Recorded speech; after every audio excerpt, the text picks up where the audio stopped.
بسم اللہ الرحمن الرحیم۔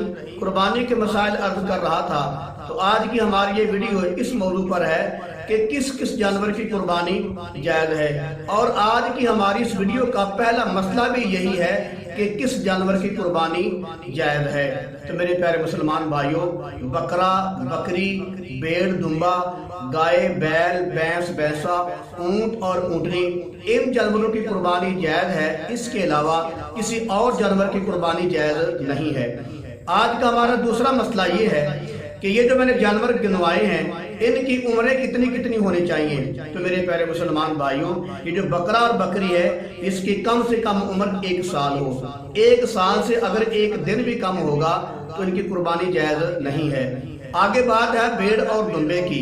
یہ 6 اور 7 مہینے کا بھی اس کی قربانی جائز ہے، لیکن شرط یہ ہے کہ یہ دیکھنے میں سال کا لگتا ہو، اتنا موٹا تازہ ہو بیڑ اور دمبا جو ہے کہ دیکھنے میں سال کا لگتا ہو تو پھر قربانی جائز ہے۔ یہ نہیں کہ بیڑ اور دمبا جو ہے یہ 6 مہینے کا اس کی قربانی جائز ہے، نہیں، اتنا موٹا تازہ ہو کہ دیکھنے میں سال کا لگتا ہو تو اس کی قربانی جائز ہے۔ آگے بات تھی گائے، بیل، بھینس، بھینسا، ان کی عمر کم سے کم 2 سال ہو۔ 2 سال میں سے 1 دن بھی کم ہوگا تو ان کی قربانی جائز نہیں ہے۔ آگے بات تھی اونٹ اور اونٹنی کی۔ اونٹ اور اونٹنی جو ہے ان کی عمر کم سے کم 5 سال ہو۔ 5 سال سے 1-2 دن بھی کم ہوگا تو ان کی قربانی جائز نہیں ہے۔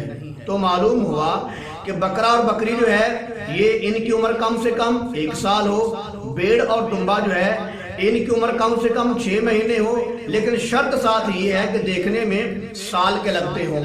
اور آگے جو ہے گائے، بیل، بھینس، بھینسا، ان کی عمر کم سے کم 2 سال ہو۔ اور اونٹ اور اونٹنی جو ہے ان کی عمر کم سے کم 5 سال ہو۔ آگے مسئلہ یہ ہے کہ جانور کی عمر پوری ہونا ضروری ہے یا دوندہ ہونا ضروری ہے۔ تو میرے پیارے مسلمان بھائیوں، یہ بڑا اختلافی مسئلہ چلتا ہے، لیکن یاد رکھیں اصل بات یہ ہے کہ دوندہ ہونا ضروری نہیں، اس کی عمر پوری ہونا ضروری ہے۔ بعض جانور ایسے ہیں کہ جو 2 سال کے بھی ہو جاتے ہیں، ابھی وہ دوندے نہیں ہوتے، تو کیا خیال ہے ان کی قربانی جائز نہیں ہوگی؟ بعض جانور ایسے ہیں جو 2.5 سال کے بھی ہو کر جو ہیں بڑے جانور وہ دوندے نہیں ہوتے، تو آپ کا کیا خیال ہے کہ 2.5 سال کے بعد بھی اس کی قربانی نہیں کیونکہ وہ دوندہ نہیں؟ اس لیے میں کہتا ہوں کہ اصل جو چیز ہے وہ عمر ہے۔ دوندہ ہونا ایک علامت ہے، دوندہ ہونا ایک علامت ہے، اصل چیز عمر ہے۔ اگر عمر پوری ہو جائے، دوندہ نہ بھی ہو تو اس کی قربانی جائز ہے۔ آگے مسئلہ یہ ہے کہ ہمارے گاؤں کھمرا والا میں ایک مولوی صاحب نے مسئلہ بیان کیا ہے کہ جو بھینس ہے اس کی قربانی جائز نہیں، یعنی کہ عید الاضحیٰ کے دنوں میں اس کی قربانی کرنا جائز نہیں، مطلب اس کا گوشت کھانا بھی جائز نہیں۔ پکی بات ہے، جب قربانی کرنا جائز نہیں تو اس کا گوشت کھانا بھی جائز نہیں۔ تو میں ان مولوی صاحب سے بڑے ادب کے ساتھ گزارش کرنا چاہتا ہوں، عرض کرنا چاہتا ہوں، وہ یہ ہے کہ مولوی صاحب آپ کے پاس قرآن مقدس کی ایک بھی دلیل نہیں ہے قرآن کے اندر کہ اللہ تعالیٰ نے یہ فرمایا ہو کہ بھینس کی قربانی جائز نہیں ہے عید الاضحیٰ کے دنوں میں۔ آپ کے پاس کوئی دلیل نہیں، اگر ہے تو ہمیں بتا دو، انشاءاللہ ہم ماننے کو تیار ہیں، لیکن پکی بات ہے قرآن کے اندر آپ کے پاس کوئی دلیل نہیں ہے۔ دوسری بات یہ ہے کہ میرے پاک پیغمبر صلی اللہ علیہ وسلم کی تمام حدیثوں میں سے ایک ضعیف حدیث بھی آپ کے پاس موجود نہیں ہے کہ کملی والے نے فرمایا ہو صلی اللہ علیہ وسلم کہ بھینس کی قربانی جائز نہیں ہے عید الاضحیٰ کے دنوں میں، اس کا گوشت کھانا جائز نہیں ہے۔ نہ آپ کے پاس قرآن کی کوئی دلیل موجود ہے، نہ آپ کے پاس کوئی حدیث کی دلیل موجود ہے۔ لیکن میری گزارش یہ ہے کہ آپ عید الاضحیٰ کے علاوہ دوسرے دنوں میں جب آپ کے محلے میں کسائی بھینس کا گوشت کرتا ہے تو آپ لے کر کھاتے ہو، بتاؤ آپ کس دلیل کی بنیاد پر اس وقت بھینس کا گوشت کھاتے ہو؟ دوسری بات یہ ہے کہ آپ پورا سال پوری زندگی بھینس کا دودھ پیتے آ رہے ہو، بتاؤ کہ قرآن و حدیث کی کس دلیل کی بنیاد پر تم بھینس کا دودھ پیتے ہو؟ ویسے تم کہتے ہو کہ اس کی قربانی جائز نہیں ہے، اگر بقول تمہارے اس کی قربانی جائز نہیں تو عید الاضحیٰ کے علاوہ دوسرے دنوں میں کسائیوں سے گوشت لے کر کھانا یہ کس دلیل سے آپ کے لیے جائز ہے؟ اور جو میں نے آگے بات کی ہے کہ آپ پورا سال جو ہے پوری زندگی اس کا دودھ پیتے ہو، بتاؤ کس دلیل کی بنیاد پر آپ کے لیے بھینس کا دودھ پینا جائز ہے؟ ہمیں بتاؤ نا، مطلب کہ آپ کی جو ذہن ہے وہ قرآن و حدیث نہیں ہے۔ جو اللہ کا قرآن ہے وہ قرآن ہے، جو میرے کملی والے کا فرمان ہے وہ حدیث ہے۔ آپ کا ذہن قرآن و حدیث نہیں کہ آپ نے کہہ دیا کہ اس کی قربانی جائز نہیں تو ہم مان لیں۔ آپ کے پاس نہ قرآن کی کوئی دلیل ہے نہ حدیث کی کوئی دلیل ہے، اگر ہے تو بتاؤ، ہم آپ کی بات ماننے کو تیار ہیں، لیکن آپ کے پاس دلیل پکی بات ہے نہیں۔ دوسری بات جو میں نے عرض کی ہے کہ عید الاضحیٰ کے علاوہ قصائیوں کے پاس جا کر تم اس کا گوشت کھاتے ہو، اس کے بعد تمہاری دلیل نہیں، پھر بھی تم کھاتے ہو اور پورا سال اس کا دودھ پیتے ہو، جبکہ اس کا دودھ پینے کے بارے میں تمہارے پاس کوئی دلیل نہیں، لیکن تم پھر بھی دودھ پیتے ہو۔ اپنا کام کرنے کے لیے تم کسی کی دلیل نہیں مانتے، اس کا گوشت بھی پورا سال کھاتے رہتے ہو، قصائیوں سے لے کر دودھ بھی پیتے رہتے ہو، اس کے بارے میں تمہیں کوئی دلیل بتائے نا، تم اس کی بات نہیں مانتے۔ تو بھائی ہم بھی آپ کی بات بغیر دلیل کے نہیں مانتے۔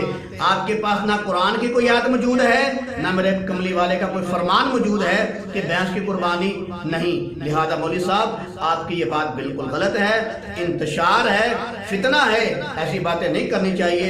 انشاءاللہ العزیز ہماری دلیل ہے، ہمارا موقف ہے اس بات پر ہے کہ بھینس کی قربانی جائز ہے۔ آگے مسئلہ یہ ہے کہ جو آپ نے جانور لیا ذبح کرنے کے لیے، اس کا جو چوتھا پاؤں ہے وہ اس سے لنگڑا ہے، تو کیا اس کی قربانی جائز ہے؟ تو میرے پیارے مسلمان بھائیوں، جو اس کا چوتھا پاؤں ہے وہ اتنا لنگڑا ہے، اتنا زخمی ہے کہ وہ چلتے وقت زمین پر بالکل ہی نہیں لگاتا، تو اس کی قربانی جائز نہیں ہے۔ لیکن اگر چلتے وقت جو جانور ہے اپنا چوتھے پاؤں کا سہارا لگا کر چلتا ہے، زمین پر لگاتا ہے ہلکا سا، اس کا سہارا لگا کر چلتا ہے، تو اس کی قربانی جائز ہے۔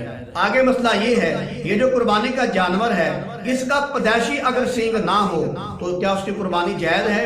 تو میرے پیارے مسلمان بھائیوں، یہ جو سینگ ہے یہ کھانے کے کام نہیں آتا، لہذا اگر یہ سینگ پیدائشی نہیں ہے تو اس کی قربانی جائز ہے۔ آگے مسئلہ یہ ہے، قربانی کا جانور لیا، اس کا سینگ ٹوٹ گیا، کیا اس کی قربانی جائز ہے؟ تو میرے پیارے مسلمان بھائیوں، اگر سینگ ٹوٹ کر اس کا خول اترا ہے تو پھر قربانی جائز ہے، اگر سینگ کے ساتھ اس کا اندرلا گدا بھی ٹوٹ گیا ہے تو پھر قربانی جائز نہیں ہے۔ آگے مسئلہ یہ ہے کہ یہ جو خصی جانور ہے کیا اس کی قربانی جائز ہے؟